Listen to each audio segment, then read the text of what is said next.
The hard disk drive. Cheap, reliable magnetic storage.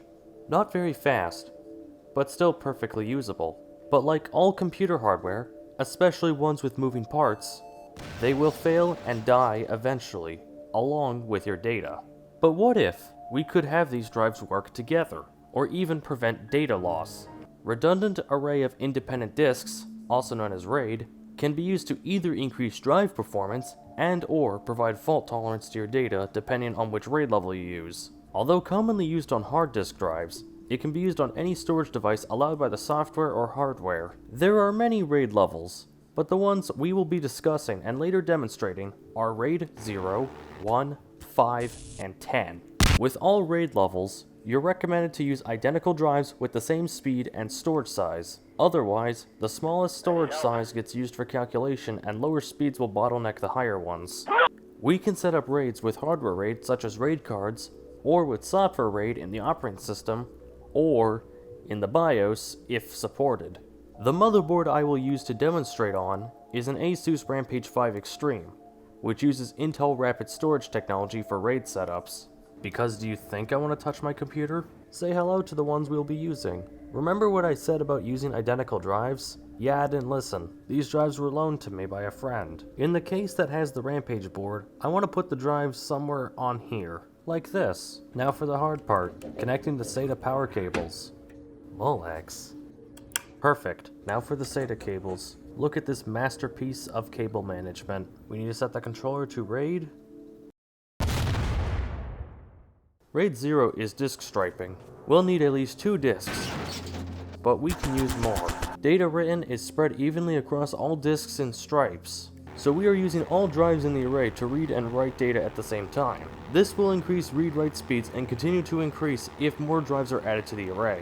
The total amount of data we can write is the smallest drive times the number of drives in the array. The main downside of RAID 0 is that because data is spread across all drives, a single drive failure will result in data loss.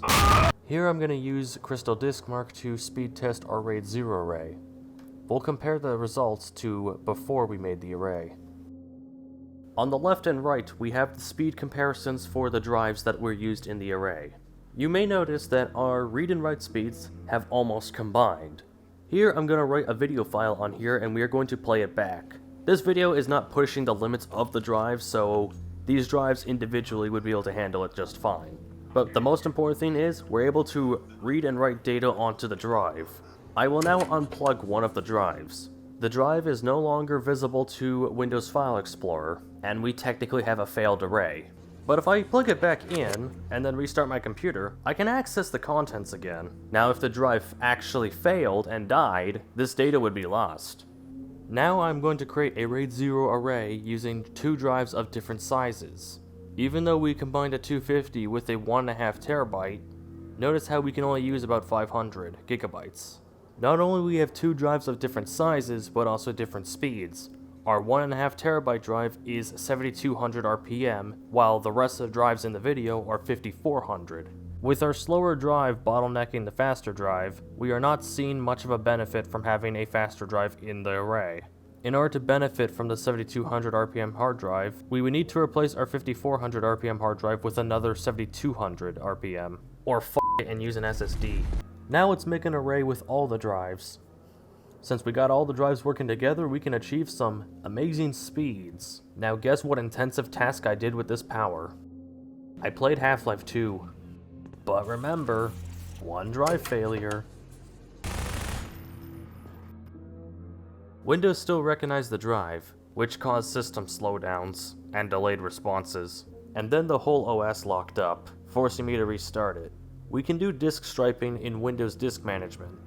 Just find unallocated space and create a new striped volume, and then select the disks you want to include, with the same limitations of RAID 0.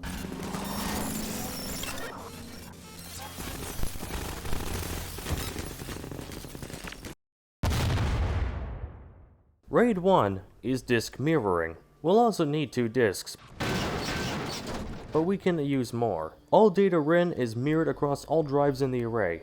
This may result in minor impact to write speeds as all drives need to write in sync. The total amount of data you can write is the smallest drive in the array as all data is mirrored. The main advantage of RAID 1 is fault tolerance. Since all drives contain a ready-to-go copy of the data, as long as there's still one working drive in the array, we can access the data normally. Benchmark results. Notice how the write speeds are slower. Since we mirror all the data to the drives in the array, if a drive fails, we can replace that drive and write all the mirrored data back onto the new drive. As we can see here, it's rebuilding. All data has been copied to the new drive and is ready to go. I will now unplug the original drive, and we'll be left with only the new drive. Since all the data has been written to this new drive, we can still play Half-Life 2 just fine. We can make mirrored volumes in Windows Disk Management as well. Just right-click on the unallocated space and click New Mirrored Volume.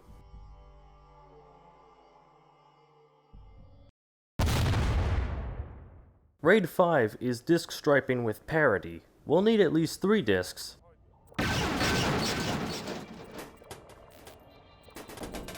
Data written is striped along the drives, but this time, parity is also being written. Write speeds will be slower as parity needs to be calculated in the writing. Because all parity data is equal to 1 drive's worth, the total space we can write is the number of drives minus 1 times the smallest drive. Parity is used to reconstruct data if a drive fails, but this can only handle 1 drive failure. If there's more than 1 drive failure at the same time, data will be lost. Because of parity calculations, write speeds will be slower. Great! Now let's unplug 1 drive. Since we have that parity data, I can still play the Half-Life 2 game just fine. Sure, it might take longer to perform read calculations, but it's still working just fine. Now let's kill it. As you can tell, the game works perfectly fine. I guess we aren't starting a new game, and I guess we aren't changing any settings. But I do know how to use a developer console. Oh. As long as we have only 1 disk failure, we can put a new one in and rebuild the array. With the array rebuilt, we can use it normally again. Now in disk management, there is an option for RAID 5, but it requires Windows Server. I'm running Windows 10 Professional, so unfortunately I cannot show you. RAID 10, also called 1+0, unlike the previous ones, is a hybrid RAID, as it combines 2 RAID levels. In this case, we are combining RAID 1 and RAID 0. We will need at least 4 disks. We create 2 RAID 1 arrays and put them both in a RAID 0 array. We'll get the speed of RAID 0 and the fault tolerance of RAID 1. We will keep our data as long as 1 RAID 1 array hasn't failed. The total space we can use is the space of the smallest drive times half of our drive count. Since RAID 10 can handle 1 drive failure, we should be able to unplug 1 drive and still maintain operation. And I can still load a new map. Sure, the array is degraded, but it still works. And if we replace the disconnected drive, we can rebuild it. In conclusion, what have we learned? Using multiple drives, we can either increase performance or protect our data with increased fault tolerance. But you should also know, RAID is not a replacement for data backups. If you got data that you want to actually keep, you should either store copies on a different drive or computer, off-site backup, or invest in cloud storage.